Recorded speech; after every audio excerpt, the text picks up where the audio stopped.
Good morning, guys. Happy Sunday morning.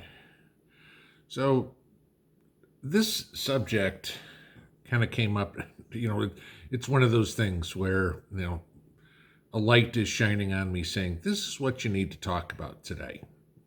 Because friends of ours called us with good news today, and they had sold their house, and very happy for them. And, they're my age. Some of you met them, okay?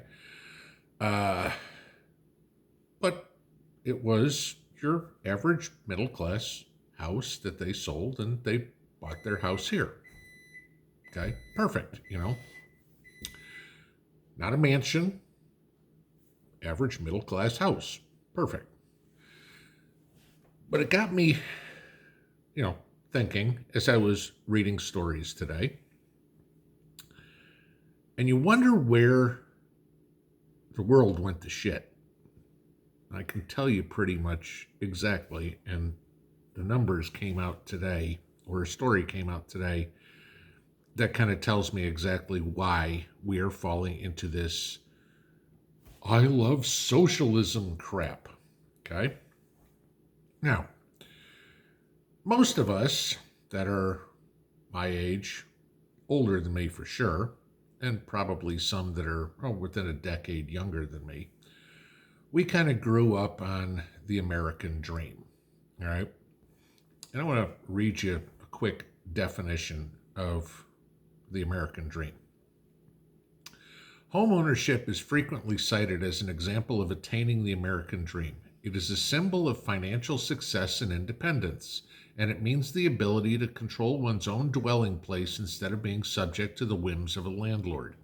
Owning a business and being one's own boss also represents the American dream fulfillment. In addition, access to education and healthcare have been cited as elements of the dream. Now, I'd agree. Okay. Homeownership has always been part of the American dream. Fortunately for me, I was lucky enough that I grew up in a family, we lived in a house. Okay. And I understand not everybody does that. Right. But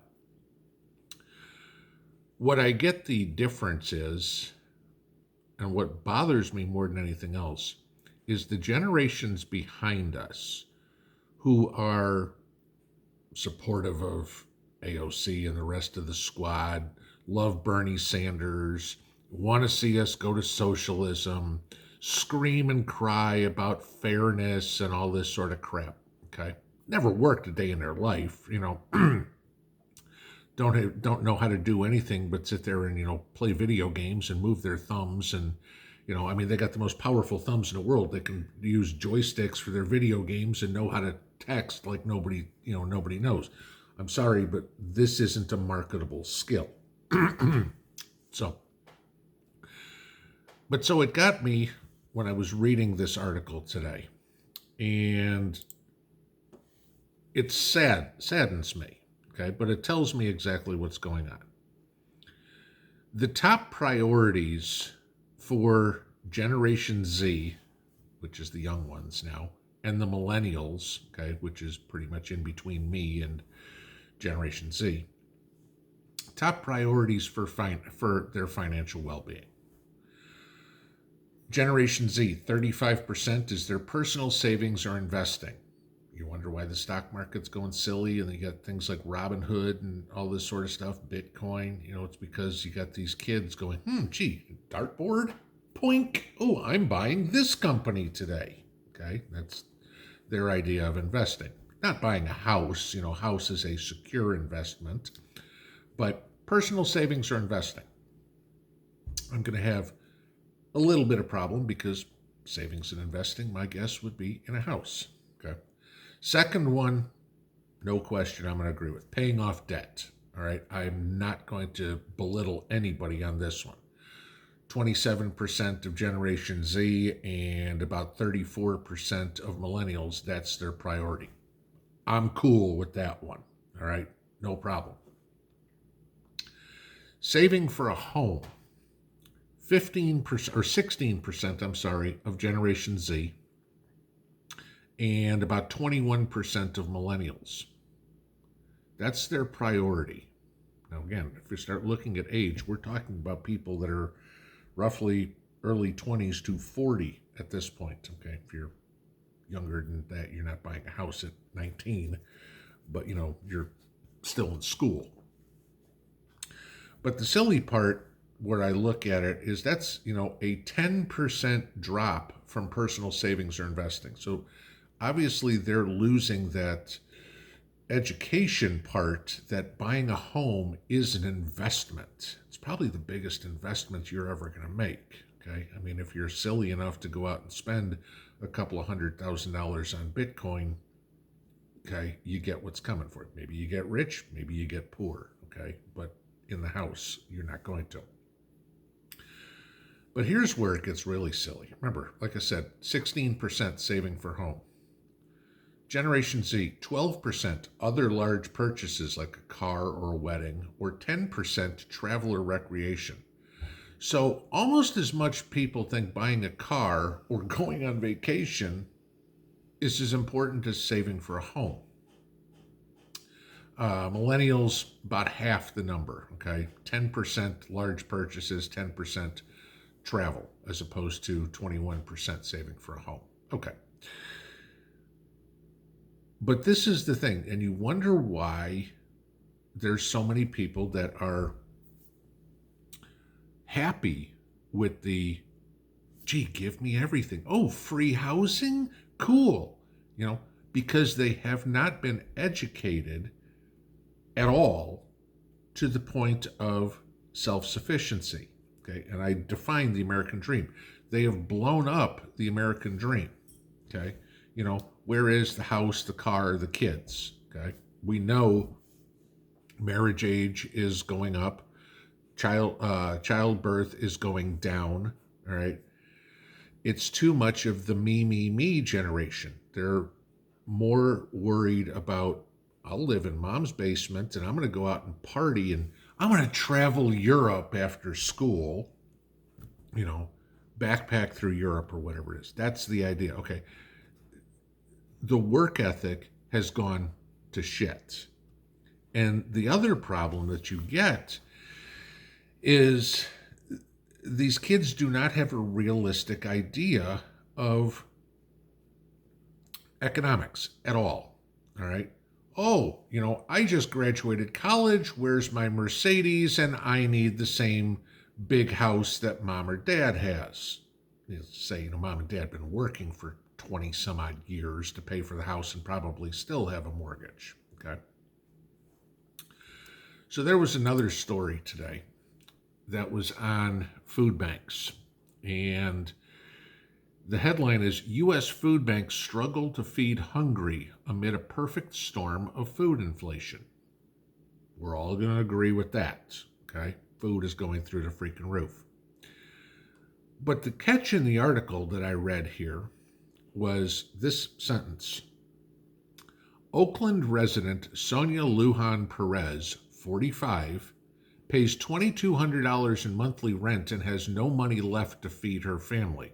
She frequents local food banks because food prices have skyrocketed over the last year.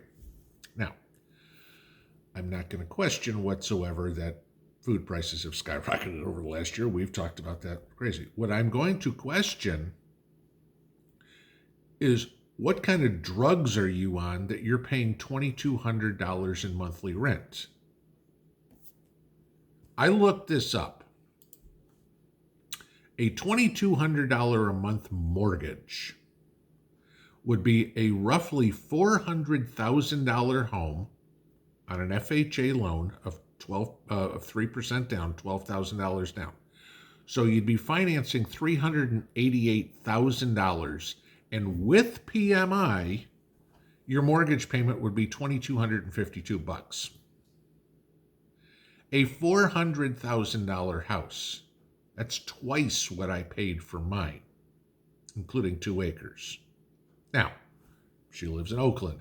I'm sorry for your stupid decision for living in California, but maybe it's time to move.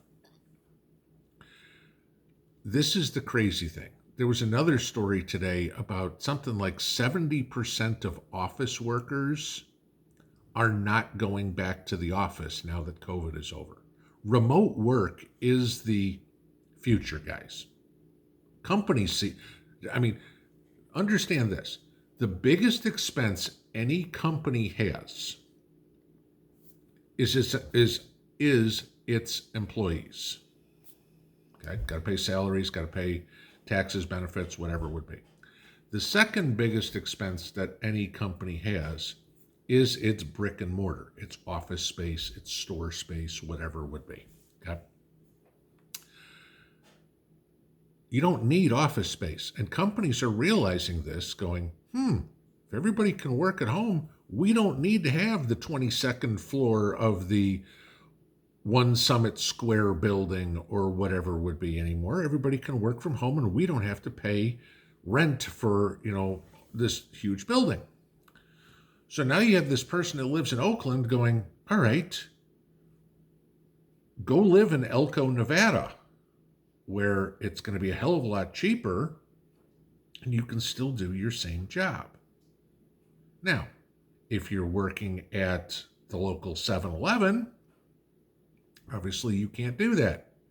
But then again, we've said many times, get more skills to get out of working at the local 7-Eleven. Not that you can afford $2,200 a month rent working at 7-Eleven anyway.